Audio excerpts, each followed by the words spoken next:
is brought to you by Trapper Gourds, the Wild TV Canada app, and these fine sponsors. Welcome to this week's episode of Wild Talk. I'm Joe Eppele, and I'm joined as always by Scott Stirling here. Today we have a great lineup of interviews. First up, we have Todd Zimmerling, President and CEO of the Alberta Conservation Association.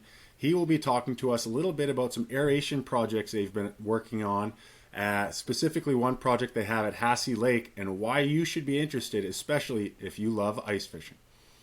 Right, and we also have Nick Taylor from Lone Wolf Taxidermy, who's going to talk to us about taxidermy do's and don'ts back at the house or in the field. That way you'll have everything set up and done properly for when you take your trophy animal to the taxidermist. So you've been on some crazy hunts, and you've had all kinds of stuff going on, Joe. Here, what have you been up to for the last 2 weeks? It's been insane for you. I have had a very busy fall, but absolutely the last 2 weeks were very interesting. I was fortunate enough to go out to Scotland and hunt outside of Inverness and learn a little bit about the Scotland approach to their conservation efforts with the red stag and the red deer hinds on their estates. This time of year, we're just culling hinds. The stag hunt is over for the season. But yeah, the Spartan Precision team was kind enough to have me out there, and it's a very different approach to conservation, but very educational, very interesting, and obviously stomping around the Scotland wetlands for a week straight is just amazing. So that was great. And then the day I landed home from that trip, Steve Eklund from The Edge, you know him and I, he met me at the airport, and to my wife's dismay, I literally came home for a few hours, grabbed my gear, and we went out for another week-long hunt. And we were able to help Steve get his first ever Columbia blacktail. So 2 great hunts back-to-back, and I'm finally back here in the hot seat with you so we can join and talk to some of these guests on Wild Talk. But that's enough about me. Scott, you've been busy lately too. Tell me a little bit about what you've been up to. I've been fighting with bozone white-tailed deer. I've been moving stands, I've been sitting and screwing up on some pretty good deer too, which you guys I'm sure will be able to catch on Bozone Live. I know that video made it there on, I think it was episode 3. And now I'm just starting to get a little goofy, actually. I did a segment yesterday before I got into the tree stand, and I was convinced it was November 22nd, but yesterday was actually November 23rd, so I am, getting a little goofy, but it's coming along and staying busy, that's for darn sure. Hopefully, we've got a lot of great guys that are all out in the field. They're putting their time in. The weather has not been conducive to bow hunting or hunting in general. I think yesterday it was 7 degrees Celsius, and it's supposed to be warm up until Sunday, I think, and then it's supposed to start dropping down for the last three days of hunting season, because we finish off our hunting season November 30th in most WMUs in Alberta here. But it's supposed to be, minus 10 on Sunday, minus 12, minus 15 on Tuesday, and kind of the same for Wednesday. But we're going to end up battling the wind. There's some, I think it was Monday, we're looking at gusts, Monday or Tuesday, we're looking at gusts up to 40 some odd kilometers an hour at minus 15, which is going to drop that temperature way down. It'll get the deer moving, but it's going to make it interesting for our hunters who have been at this for the last, 3 weeks or maybe even longer. So with those wind gusts, Scott, I hope you throw some extra rocks in your pockets so you don't blow away in that wind over there. Don't worry, I got enough insulation to hold me down, Joe. As a matter of fact, you could use to eat a cheeseburger or two. Yeah. Well, this time of year, it's a shortbread. We're all getting bread. Hey, I loved that shortbread. You sent me some of that a few years ago. I'm going to have to put my order in here pretty soon. Well, if you didn't return your shortbread tin to me, you're not getting shortbread again. That's the trick. Okay, well, I'll get it in the mail right away. Perfect. You mentioned you're going a little bush crazy. I think this time of year, all hunters can relate. We're all a little beat down. We're all a little worn down. And seasonally, the weather has just not been cooperating this year. I mean, even over here in BC, obviously our temperatures are still normally quite a bit higher, but we've been having like late summer, early fall temperatures here, and we're deep into the late season here. Like we haven't seen much snow. For us, blacktail hunting, we love to blacktail hunt in the rain. We have been getting no rain. It's just been extremely challenging getting in the timber. We have to still hunt, and it's just loud. It's noisy. It's been very difficult. So I mean, I think we're all sitting here hoping that this weather is going to shift just towards the tail end of the season. And I'm sure with the hunters you guys have in the stands over there, like you guys are all killers. You're all very accomplished hunters. So it's just one of those things. We need the weatherman to cooperate a little bit, and a few of those deer to make the right mistakes when we're up there in the bush, right? So. I can only speak for myself, and I'm currently an accomplished tree sitter, not an accomplished whitetail hunter this year. So far, anyways, we'll see what happens. And I mentioned we went out and got Steve his blacktail the other week, and I myself had tags in my pocket, and we saw some young bucks. Nothing I wanted to harvest there, but you're a tree sitter and I'm a bushwalker, so we're both sitting here with tags in our pockets right now. You know, I gotta ask. You know, it must have been rather painful for you to have Steve around for an extended period of time. How did you handle that, Joe? Like, are you okay? Were you scarred for life now, or are you doing all right? Have you recovered? I've been around Steve enough now. I've learned some coping mechanisms. Well, Scott, speaking of hunting with guests, we have a pretty cool lineup today in Nick and Todd. So why don't we cut the banter and jump right into these calls here? Sounds good to me.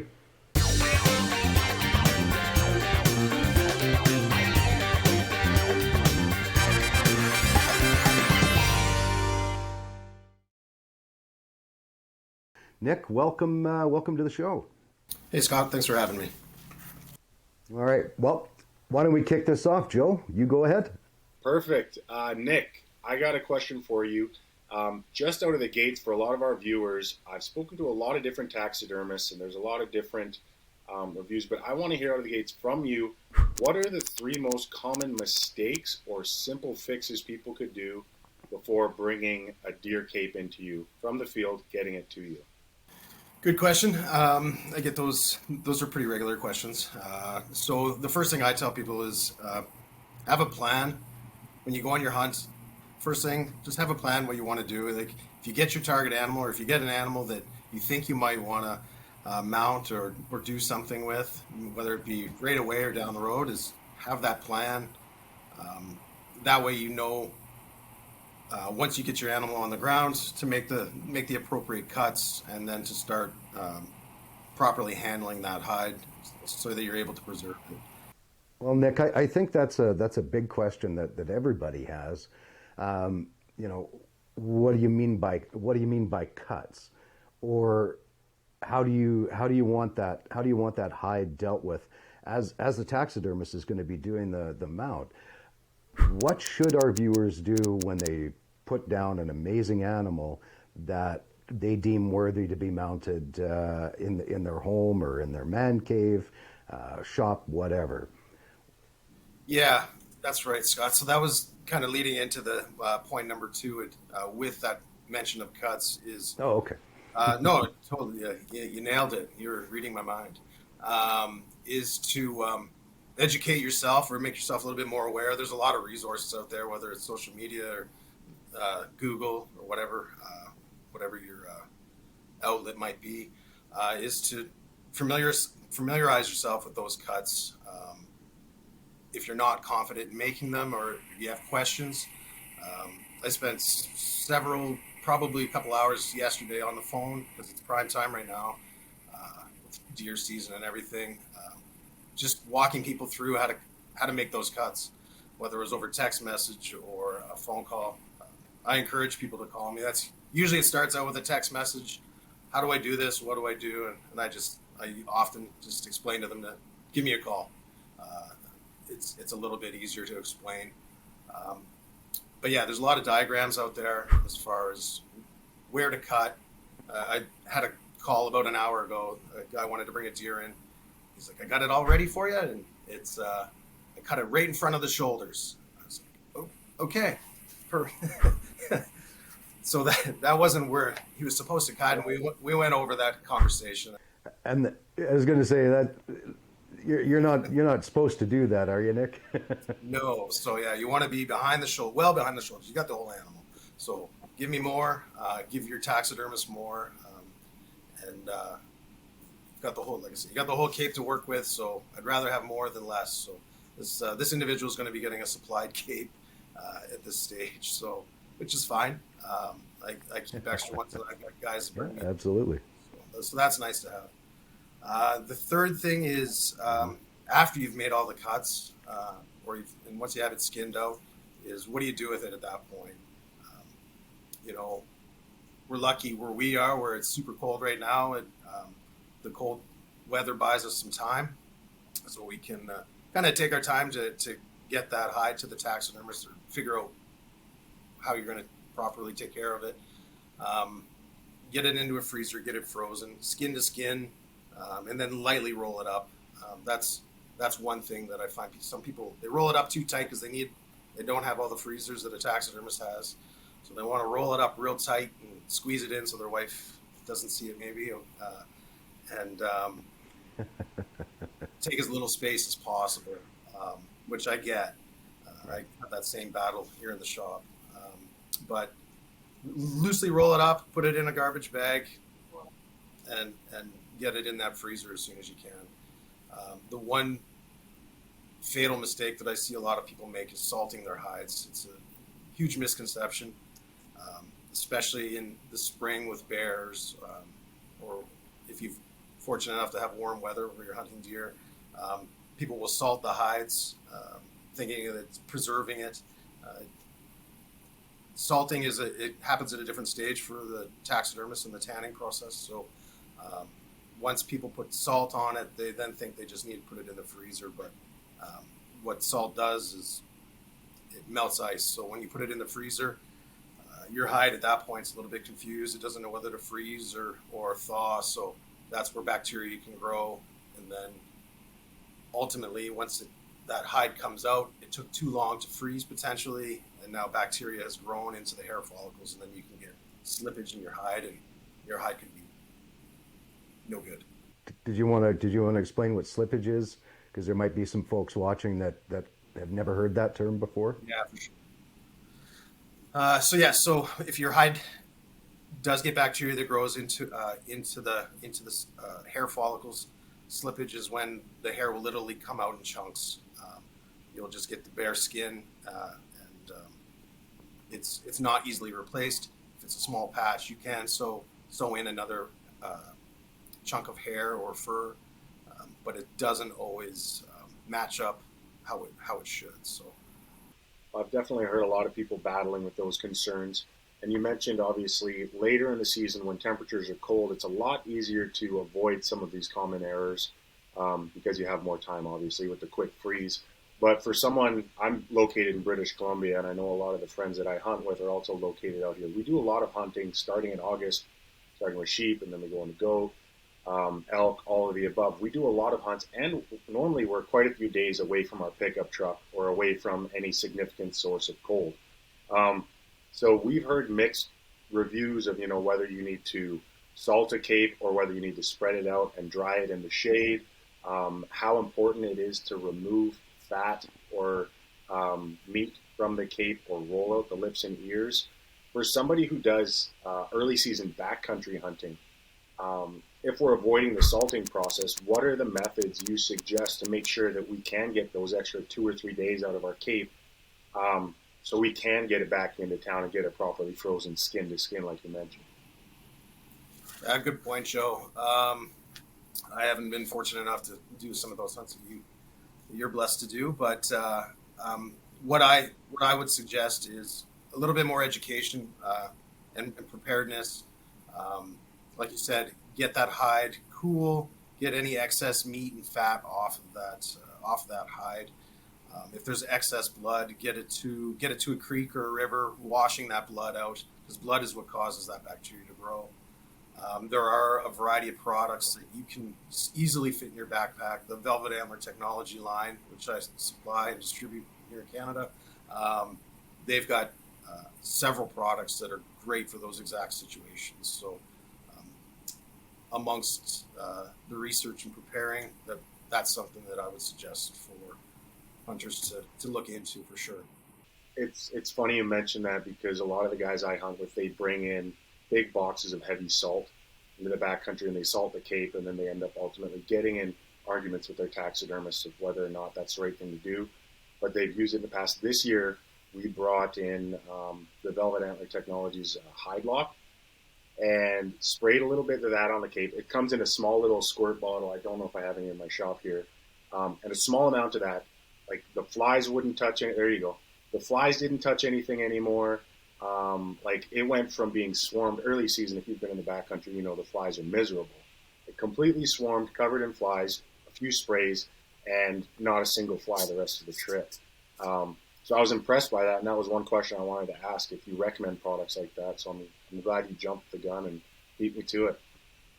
It's a great product line, and definitely it's proven itself to me here in the shop with velvet and some other things like that, and some hides that were questionable, that they were handled a little bit iffy, I guess we'll say. But yeah, it's good stuff. And you can buy that product off your website, can you not, Nick? Yeah, that's right. It's available on the website. You can order it directly off there, or you can call in, whichever works for anybody. Excellent. Well, that's a lot better technology nowadays than we used to have. But I'm going to go back to something that you mentioned here just a couple of minutes ago, Nick, was that you've never had the ability or had the chance to go on some of these early season or late season backcountry hunts in British Columbia. So I think what you and I need to do is we need to go hunting with Joe, and then we can show him how to use all this stuff. That's a good point. We could fit in his cargo pockets probably. Well, no, I'm going to get a kid carrier to put on Joe's back, and then I'm going to ride in there, kind of like Master Blaster back in the day. Scott, I knew you were being too nice to me earlier today. I knew you had an angle. I've just been waiting to see where you snuck something in. So now I know what you're planning. Yeah, I've been biding my time, Joe. I've been biding my time. Well, I had a chance actually to go and see Nick's shop this morning. My wife shot an amazing mule deer here a couple of weeks back, or a week and a bit ago. So I actually dropped off the head and the horns and whatnot this morning to Nick at his shop, and he's got quite the setup. So not on top of the taxidermy stuff that you do, we touched on that. We'll touch, and we mentioned at the beginning that you've got a supply company as well. And what a lot of these supply companies in the taxidermy world do is they acquire the forms and act as a middleman. But you've got a completely different setup, don't you, Nick? Yeah, that's right, Scott. So yeah, I got into taxidermy just less than a handful of years ago, really. But I went all in and just kind of consumed everything I could. And then I had an opportunity to make a purchase of a business. It's the former business was called AAA Supply House, which was a lot of taxidermists are familiar with. They're located in Calgary. So I had the chance to put in an offer on the business, and it took a couple of years, but it happened in the middle of August. Everything finalized, and so I've moved. Yeah, well, thanks. It's really happy about it, and having these opportunities to just sitting here with you guys is great, and I appreciate those opportunities for sure. So. I think what was the neatest thing when I walked back there is Nick, actually you make all your own forms. So you have a whole setup there with would you guess call them templates, or what would you call those things? Yeah, so those are in the back shop. Those are the molds. So the molds make the forms. Forms are mannequins. What are usually what they're called, but the molds are what you get your mannequin or your form from. So yeah, there were just shy of 600 molds, and I'm looking at expanding on those on that line. I've got a couple different brands, a couple out of the U.S. that I'm talking to. There's a couple out of Canada that I'm dealing with right now. Ken Walker's looking at adding a bunch more of forms to his product line.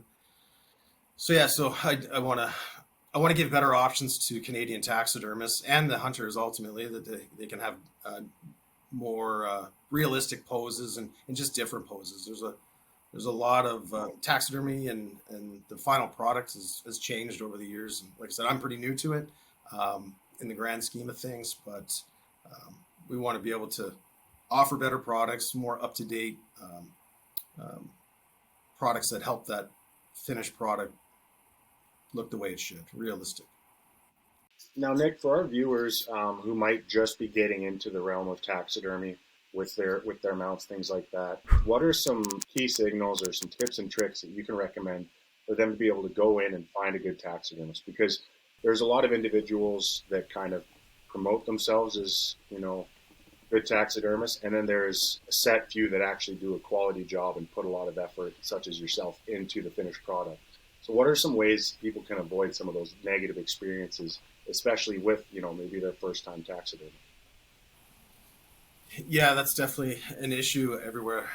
There are a lot of taxidermists out there, and the quality, there's quite a spectrum. What I would suggest is talk in your own circles, who has used what taxidermist, and then maybe looking them up online. Look at the Google reviews. That's we're at a point in our lives where we look at those ratings, and they're typically pretty accurate. If you can go into your taxidermist and have the conversation, if they're willing to sit and spend some time with you and go over what your wants and needs are, to me that's important.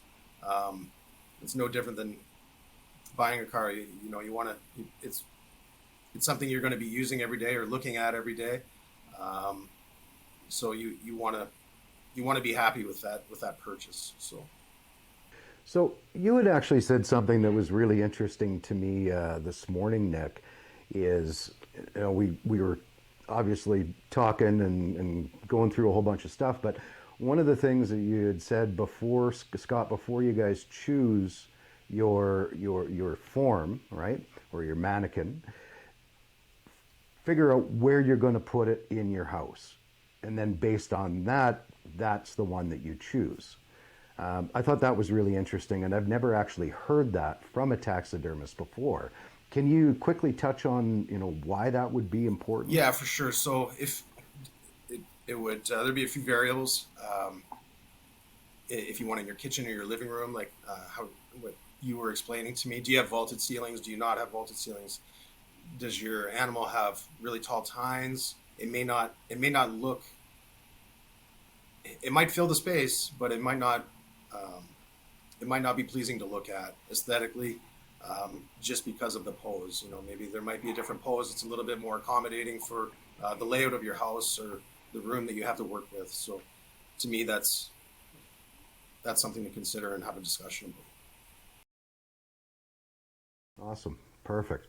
Well, I think we're just about out of time, Nick. So, what's that one most important thing that you want to leave with our viewers here today?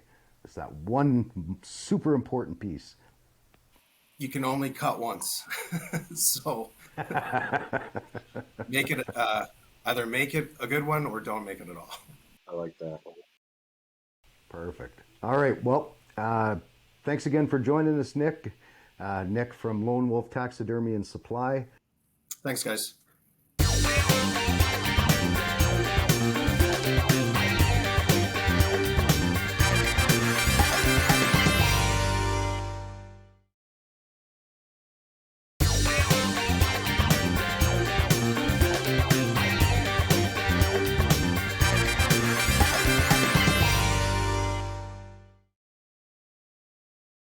And for our next guest, we are extremely excited to have Todd Zimmerling, President and CEO of the Alberta Conservation Association. Todd, you guys have been up some pretty exciting things over there. We are getting close to ice fishing season, and I hear there is quite the success story that you guys have going on over at Hassey Lake. Would you care to tell us a little bit about it? Sure. Yeah. Thanks, Joe. Thanks for having me on. ACA, along with a number of different partners, stakeholder groups, have been working on Hassey Lake for several years now. And as a lot of people might know, well, I guess if people in the area aren't in the area, Hassey Lake is west of Edmonton. And it was a really good fishery for quite a few years, a stocked lake. And unfortunately, it started running into some water quality issues where the fish were having difficulty overwintering. So we're starting to get winter kills. And as of 2012, that was last year that there was an actual stocking by the provincial government in there. So it really hasn't been a fishery since then. And like I said, we stepped in and worked with a number of stakeholder groups to look at water quality issues, what could be done, and we're able to actually figure out how to get an aeration system into the lake. And so as of 2020, we have a brand new overwinter aeration system that runs there, and fish were stocked in the lake for the first time. So the provincial government, the Alberta Environment and Parks, actually put in 20,000 trout into the lake that winter, a mixture of rainbow trout and tiger trout. And they did very well the first winter and have done quite well since then. That's excellent, Todd. Thanks for you guys working on Hassey Lake. It's actually a little more important for me because I'm about 8 minutes away from Hassey. So, and I haven't fished it in a lot of years. So I think it's almost high time that I get my tail out there in ice fishing season and see what kind of fish I can catch. So, from what I understand from talking to you a little earlier, Hassey Lake's not the only lake running an aeration system in Alberta. How many lakes do you guys have that are running that now? Yeah, currently we have 22 different lakes that we aerate throughout the winter season. Yeah, and the vast majority of those lakes are done with surface aeration. So essentially, it looks like a water fountain, basically is what it looks like, and it results in sort of putting the water up into the air that allows the oxygen to enter the water as it drops back into the lake and creates enough surface disturbance to keep the ice off the lake and opening, and allows for oxygen exchange with the water surface. And for someone such as myself, one thing I was curious about at the beginning is you mentioned this lake was successfully stocked up until 2012, and then it wasn't until 2020 that you guys reintegrated the aeration system. So what was the major shift or the change that happened and that is happening in these lakes that's causing the need for this aeration? So we've got, unfortunately in Alberta, we've got a lot of small, shallow lakes. I know all of us have seen that out there. And what happens is they are fairly nutrient rich, and so they become what we call eutrophic. So you get a lot of growth of algae in these lakes. You get a lot of growth of plant material in the lakes. And then when winter comes, all that material drops to the bottom and basically starts to decay. And the decay process actually eats up the oxygen that's in the water column itself. And that's really where our problem is. And because of the sort of the agricultural nature of a lot of the landscapes we have in Alberta, agricultural runoff can sort of increase the rate of the productivity there. So if you've got phosphates entering into the water body, that'll increase the amount of algae blooms you get or the amount of plant growth you get. So that just enhances the problem we have. So essentially, in a lot of lakes, we find that water quality slowly starts to deteriorate over time. And at Hassey Lake, 2012 was that time where we hit the tipping point that so much oxygen was being eaten up by the materials being basically decomposed, being broken down at the bottom of the lake during the winter, that there was no oxygen left to keep the fish alive. And that the number one, what people have to sort of think about is, obviously, I mean, we all know fish have gills. They're living off oxygen like we do, just they happen to be in the water doing it. But the way oxygen gets into the water normally would be wave and wind action at the surface, so interacts with the air, so oxygen gets in, and as well some plant growth. And when we get ice on the water body, obviously you no longer have that wind and wave action. you can still have some plant growth underneath the ice, so some photosynthesis will occur if you've got enough light penetrating the ice, and that can produce enough oxygen to keep lakes alive. But if you get deep snow, all of a sudden you no longer have any light penetrating, and that results in any and all oxygen production being stopped at the lake. So when you no longer have any oxygen being produced into the water, and you have the decomposition occurring in a very short period of time, you end up with basically bottom to top of the lake having zero oxygen in it. So there's no place for the fish to go, essentially, is what the problem becomes. So this is where aeration is meant to try to solve that problem. So here's a question for you, Todd. When the aeration system is running during the wintertime, does that promote more plant growth from the bottom of the lake, or does it stagnate because of the temperature? How does that work? So there's a number. Every lake is a little different, obviously, but the extra oxygen in the water column doesn't have any impact on the plant growth. But what it can do in some cases, if you get enough oxygen right down to the bottom, it can enhance the rate of decomposition of the materials on the bottom.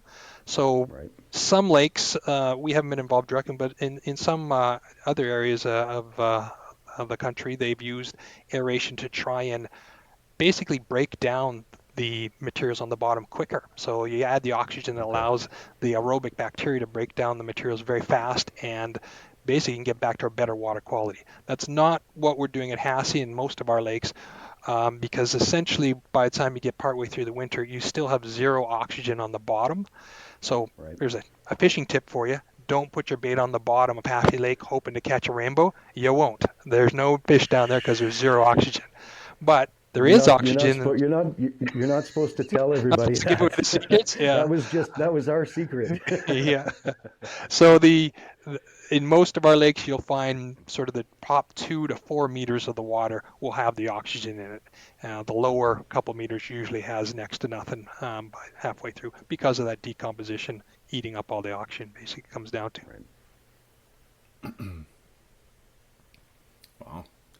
Wow. Todd, you mentioned that it was for the reintroductions, it's been rainbow trout and then tiger trout. For someone such as myself, I had never heard of tiger trout before reviewing some of these articles. I looked them up. They're a really cool looking fish. Look like they're a ton of fun to catch. Do you want to tell us a little bit about how you select the species you're going to reintroduce, and maybe give us some background information on the tiger trout? Yeah, so to be clear, ACA is not selecting the fish. This is Alberta Environment Parks. That's their job. Their folks have a look at it, what fish will go in Hassey Lake and most of the aerated lakes that we deal with. But on the tiger trout, yeah, like I say, they are a very, very cool looking species. It's a brook trout, brown trout cross, and so they're a sterile fish, and they are. I'm going to speak on secondhand information because I've never actually caught one myself, but supposedly they're much more aggressive when it comes to the bite. And whereas a rainbow trout, you might be able to stick a worm on a hook and sort of set it down there and hope for the rainbow to come along and it'll hit it, and you'll be having fun. The tiger trout seem to need a little bit more action. They like to chase down their prey. And in a lot of locations where they're stocked, they seem to be much more a minnow feeder, which would, that obviously minnows are moving around, so that's what they're more akin to. In Hassey, there's minnows swimming around Hassey Lake, so I could see them being much more aggressive on the minnows. So if you're going to be fishing for them there, you might want to be moving your bait a little bit more, I would think. But yeah, they're an interesting species. They were brought in by the governments, I'm going to say probably 6-8 years ago now, into the stocking system, into their hatchery system, and they've been very popular. Like you say, Joe, you've never heard of them. I've never caught one. A lot of people have never knew anything about them, but when you hear about it now, it's, well, maybe I'll go give this a try, see if I can catch my first tiger trout. So it's an interesting way to sort of get people interested in trying out a new fishery at a specific lake. No, the tiger trout are a really, really neat fish, and I've lived in Alberta my whole life almost, and I'd never heard of them until I was chatting with Austin about the notes of what we were going to talk about today. So I had to go look it up, and they're a sterile fish. So I guess here's another question for you, Todd. Why introduce? I guess it's a two-part question. Why introduce a sterile fish to a lake that can't reproduce on its own with the tiger trout? And are the rainbow trout also sterile that are stocked in these lakes? Yeah, so the vast majority of the stockings for trout species in the province are sterile, and the reason being, for tiger trout in particular, is we're trying to ensure that if these fish do get out of the lake we stock them in, they're not going to cause a problem for our native species. So, I mean, we've seen that with our cutthroat trout having problems with competing with brown trout and rainbow trout in their habitats. So, it's something that the government is definitely taking a really hard look at, and definitely historically we threw all kinds of trout species in all kinds of water bodies without thinking about it. Nowadays, worrying about where they might escape to, what the ecological impact might be if they do get established and have a naturally reproducing population, that's front of mind whenever stocking plans are put together. So that's the number one reason that we go with sterile fish whenever we're doing stockings. Well, that's great, and that's a very forward-thinking approach to it. Now, Todd, you mentioned you yourself you're not part of the decision making on what species go into these lakes. Do you know, is there a long-term goal of introducing more native species back into these lakes that might not be sterile, or do you foresee this being the ongoing approach for years to come? Well, I mean, for lakes like Hassie, you have a pretty limited number of native species that might survive there. So certainly, perch would likely do okay. Um, Certainly for aerating it, and you might be able to stick pike in there. But the problem we're having with a lot of these shallow lakes is they're starting to get warmer and warmer. Last year, I don't know if anybody remembers last summer, it was a really hot summer, and a lot of our small lakes, ended up pretty warm. So it's an issue that we're looking at certainly at ACA, and we're talking a lot with Alberta Environment Parks as to what does the future look like for the stocking program. Are there other options we might be looking at to ensure we can deal with potential effects of climate change over the long run? But certainly perch we've looked at, and I know the Alberta Environment Parks has reintroduced perch into a few different lakes out there, and it's something that's on the radar depending upon the location.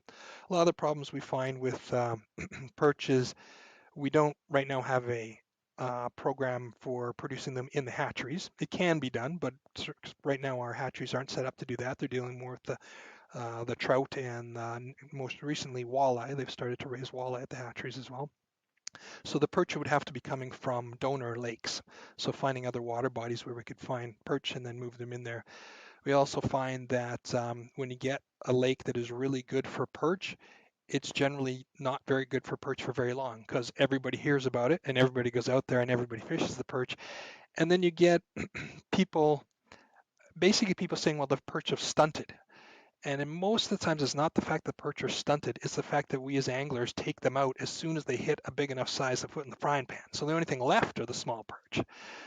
So it's sort of I guess it's becomes a victim of its own success. People are really excited about catching the perch, but then we drive these populations to be sort of all small perch because we keep catching all the little guys. So it's something that I don't envy the government biologist having to sit down and sort of balance that as to what's going to work best here to try and produce a fishery that people are going to be happy with. And I'm pretty sure their approach is they don't expect everybody to be happy because they can never make a decision that's going to make all anglers happy, but they try their best in those kinds of decisions. Very cool. With the walleyes, how many years do you think it'll take for them to come off a draw now that they are breeding them at the fisheries? Uh, well, again, not my role or my mandate to make that call, but to be honest, as a biologist, I would look at it in, some of those lakes, I don't think you're going to see it come off a draw. Especially some of the ones that are really close to major centers, like Lac Saint Anne, for instance. You get a lot of pressure on those lakes, and if they're off a draw, how long can they survive off a draw without collapsing them again? So I realize that a lot of people they hate the idea of having to have a tag for the fish, and a lot of people want to see it go away. But from a management point of view, it's a really unique and very effective way of ensuring we do have the numbers of fish in the different size classes we're looking for. And as much as people might hate the walleye draw, you go to these lakes that have the tags on them, and they are some of the best walleye fish you're going to find. You can go out to Lac Saint Anne. There's no trouble catching 30 fish in a day, and it's hard to find that kind of fishery in other places, even across North America. So there's pros and cons, but I certainly we hear it. We hear people complaining about the walleye tags all the time. Luckily, I'm able to put up my hands and say, "Not me. I didn't make that call," and I just get to sit back and not have to worry about it. But now I've put it out there that I'm okay with it. Now I'll get the calls of people being upset at me. But there is a management objective that can be achieved by having the walleye tags out there for sure. Well, what I find really interesting about that is that Lac St. Anne and quite a few other Alberta lakes, you'll typically find undersubscribed tags available all the time, like even mid to the end of fishing season even.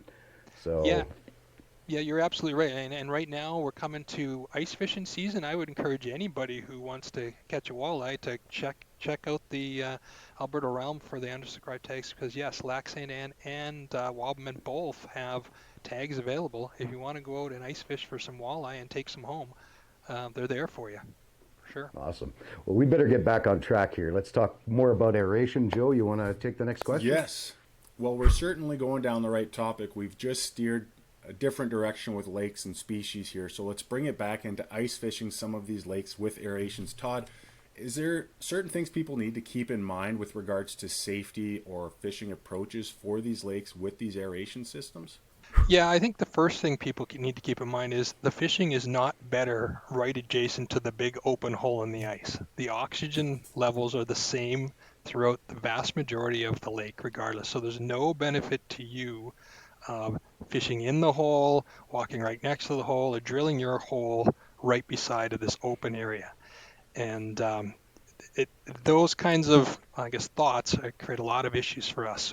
From a liability point of view, ACA has to actually put up a fence that goes all the way around what we call the polynia, so the open hole that's created by the aeration system. And in order to do our due diligence, we have to send staff out there on a regular basis to maintain that fence, make sure people haven't pushed it down. And the number of times we go out there and see the people have actually walked over our fence and walked right up to the edge is just scary. Last week we had our staff out on Hassey Lake just getting the starts of putting up the fence up, so they're putting some posts in the ground, and there was already signs of someone had walked out close to the aeration hole and actually fallen in through the ice. So it's something people really have to be aware of. First of all, there's no fish out there worth dying for. And second of all, it's no benefit to you being that close. It really is a lot of our time and energy and costs that go into trying to maintain these safety precautions around these holes to keep people away.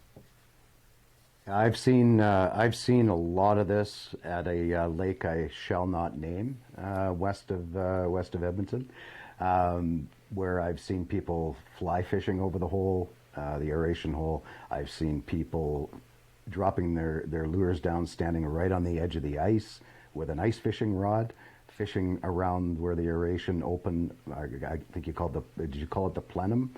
Polynia. Polynia. Yeah. And I've even seen people set up ice fishing tents and drill their holes within 5-6 feet of the open water. So be safe, everyone. Please don't go within. Like, what's the safest distance to be away from that open water with the aeration system? Well, essentially, if you get out to one of these sites, well, in the next couple of weeks here, we'll have our fences up that should be, stay outside that fence, you should be fine.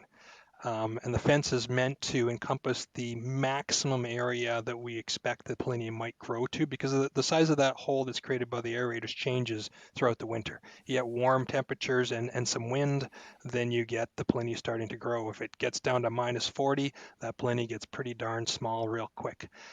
So that if you stay outside of the fence, then you should be good. That this isn't, you're not walking onto brand new ice or weak ice. And that's something people seem to forget, that if that hole is growing and getting smaller constantly, it might be 16 inches of ice on one side, but you cross that fence and it might only be an inch of ice because it might have just froze over again last night when it got cold.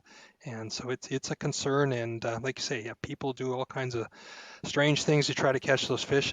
On top of that, it costs us a fair bit of time and energy when people are fly fishing or casting in the hole and they happen to get hung up in the aerator.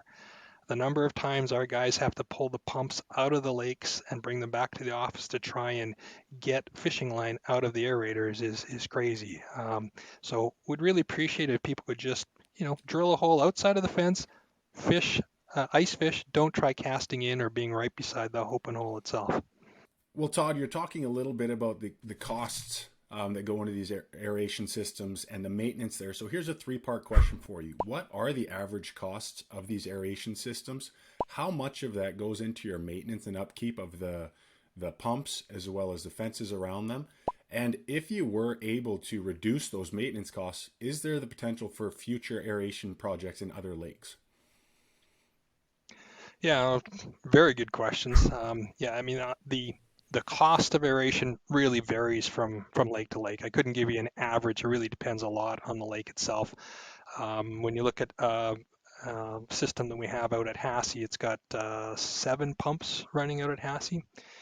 So as an example, Hassey's costing us about close to $5,000 a year on the power costs, but that's actually the smallest part of the whole thing. There's the ongoing, like I said, the maintenance side of it. It essentially is 30 person days a year to manage that site. So if you think about having to pay somebody 30 days to cover off winter aeration, so that's having to deal with putting up all the fencing in the first place and the signage has, but then having to go every time it snows or every time there's a high windstorm to make sure the fences are still up. And then if it's good weather, we still have a requirement to have to go out every week or so to make sure nothing else has happened out there. And so that is the ongoing maintenance that really and having that manpower that we're required to do it that really eats up the majority of our costs. So yeah, I mean, if we could reduce that, if we didn't have to worry about pulling pumps out and getting fishing line out of them, and reduce the number of issues we have with having to re-put up a fence, we would have extra manpower to set up more aeration systems. The other problem we run into is we have a lot of people. I have a list of probably 50 different sites that people would like us to come and assess to see whether or not we could aerate them. Everybody wants an aeration program in their favorite lake because they don't want the fish to die over winter, which is fair enough. But getting the power to the lake is something that people don't seem to think about up front. $5,000 a year for paying for cost of power doesn't seem that much, but if it's going to cost you $150,000 to get the power to the lake, that's where the big issue. And that really what cuts down where we can put a lot of aeration systems is the power actually get to the lake. We've got a couple that are run on generators, but they've got their own issues. Anybody who has their own generator knows that you want to run a generator 24/7, you're going to have problems. And so they come with their own set of issues. So we try to avoid that at all costs and try to get power put into these sites. But if we could reduce the maintenance costs, we could certainly do more sites for sure. I see a note here that Hassey was a pilot project with rainbow and tiger trout. Is that still the case? Is this the first lake in Alberta that's got the combination? I don't know well, certainly it's not the case anymore. We certainly have a number of different rainbow and tiger lakes throughout the province. And I'm not sure, I think it was more a pilot of introducing those species back into Hassey with the aeration system. And is this going to work? Are we going to have to change the aeration? Because we weren't sure how well it was going to keep the fish alive. And like I said, it's been very successful. One question I was actually going to ask was how does the aeration change the taste of the fish? Well, that's a really good question. I have no idea. I actually do know the answer, but I won't ask you if you don't know. I would just say must make them better because people take them home and eat them, so they must be better. You would get really a really muddy tasting fish out of there before the aerator went in, and then after it was in, it actually cleared up that muddy taste. It's still slightly there, but it was a lot better. Well, Todd, for those at home that are interested in getting more involved or seeing these projects progress, what are the ways that they can get involved, either financially or through donating their time? What different options do you have available for them? Well, certainly if people want to go to our website, the Alberta Conservation Association website, they'll see a place where they can donate to any number of different projects, if it's aeration or if you want to do pheasants or something completely different. That's all there. And we certainly appreciate any financial support we can find for sure. From a volunteer time point of view, it becomes a little more difficult for just a single individual to volunteer. It to be honest, and it doesn't sound nice, but it doesn't help us out that much because we need to have people who are trained. If you're going to save our manpower, that means you have to go out there and do it on your own. And so you need to be trained. You have to be dedicated to go out there when it needs to be done and that sort of stuff. What does help, however, if you happen to be part of a club, for instance, if you have a local fishing game club or any other type of outdoors club that wants to do that, can be done. Community groups. When recently we've had a number of municipalities have approached us and said that if we help them get it set up, they will take on the task of setting up the fencing and making sure the aeration's running and doing the water quality measures, all that sort of stuff. So that's really helped us expand the program without really having a lot of extra costs to ourselves. So certainly if you got a group that you think would be willing to take it on and take the training and take on, like I say, maybe 30 person days of work a winter, then that would be very helpful for us for sure. Awesome. And they can get that information on the ACA website, correct? They can find out all about the donation side of things on the website. If it's a particular group that wants to try and take something on, they should contact myself directly at ACA, and we can sort of talk about who you need to talk to and where we can go from there for sure. Yep. Perfect. And just to reiterate what you said earlier, one of the biggest ways that they can help out as well is just stay away from those pumps and stay outside of those fences. That is the first and foremost. Absolutely. Before considering those other options. Just stay away from those pumps, stay away from those fences, and these projects will continue to grow. Absolutely. Yeah. Just read the signs that say don't go inside the fence, and then we're good. That's really what we need. Yep. Awesome. Well, Todd, there was the one last thing I wanted to cover here real quick. Every February there's something that happens on the Family Day weekend. And that's how I really want to close this this segment out, is tell us about what goes on Family Day weekend in Alberta, how it works, and why you guys do it. So Family Day weekend is you can get free fishing. So that's the one thing that anybody can go anywhere and not have to have a fishing license. Still have to follow the regs, but you don't need to have a license for it. But ACA runs a Kids Can Catch fishing event at Wobman Lake every year. Now, last couple of years has been canceled because of COVID, but we won't say that word anymore, and it'll be gone. We'll be okay. This year, we will be holding it again, so mid-February when the Family Day weekend comes. Basically, people can come out to Wobman Lake, and we'll be set up there ourselves and a number of other groups will be helping run the whole program. There will be holes that will be already drilled for you there. There will be fishing rods available for you to use there. There will be snacks. There will be mentors. Basically, it's a great way for people either to learn to ice fish or to reintroduce themselves to ice fish, or if they just want to come out and bring their kids and have a good time. It doesn't have to be just kids. It's called Kids Can Catch, but anybody can catch. Anybody can come out there and have a great time. And last time we held it, we had 1,200 people come out on the ice on Wobman. So awesome. It's a very popular activity, especially if it's nice weather. So it's something I'd really encourage people to do. That one, if people want to volunteer to come out and drill 500 holes, that'd be great. We were commenting earlier that Joe isn't the smallest guy in the world, and maybe he could come drill some holes. Looks like he could do at least 200 or 300 for us. Yeah, he could drill a lot of holes, that guy. Yeah, so it takes a lot of work to get them put in the ice, but yeah, I would encourage people to come out and have a good time. Perfect. Well, Todd, thank you so much for joining us today. It's been very, very insightful, really good information. I am going to head to Hassey here soon once the ice is thick enough to go try and catch a tiger trout, because I've never caught one in my life. And keep up the great work on making our Alberta fisheries that much better. Thank you. Great. Well, thank you, and thanks for all your support.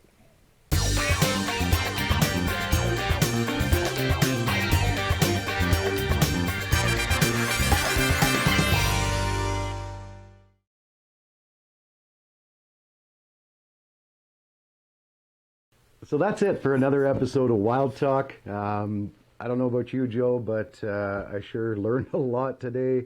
I also learned, these are the few things I learned anyways, and we'll jump over to you quick. But I learned that I'm going fishing at Hassey Lake, and I'm going to catch a tiger trout. And Nick had some really good tips and information on working with your animal in the field, what you should do with it, and a whole host of other really good bits of information on what to do with the hides and so forth. So this has been a very, very educational show for me anyways. How about you? For me as well, I mean, I might have to make a trip over to your neck of the woods so I can land one of them tiger trout as well, because I mean, after looking at the pictures, they look cool, and hearing that they are aggressive and they can fight hard too. I mean, that's kind of the full meal deal for ice fishing there. Yeah. And again, jumping over to Nick was very informative. I think we learned a lot. There's a lot of things that as hunters we don't necessarily, we think we know, but we don't know. So to have somebody that experienced to come in and talk to us was great. Talking about some of the products and items that can help us out with the process as well was very informative. So all in all, I mean, I took a lot away from today's call, and hopefully all of our viewers do as well. Yeah, I hope so as well. Well, thank you all for joining us on this episode of Wild Talk. And don't forget, if you're in Alberta, free fishing on Family Day, and they have that huge kids event going out at Wabamun Lake, and you can get that information online on the ACA website. Wild Talk is brought to you by Trapper Gourds, the Wild TV Canada app, and these fine sponsors.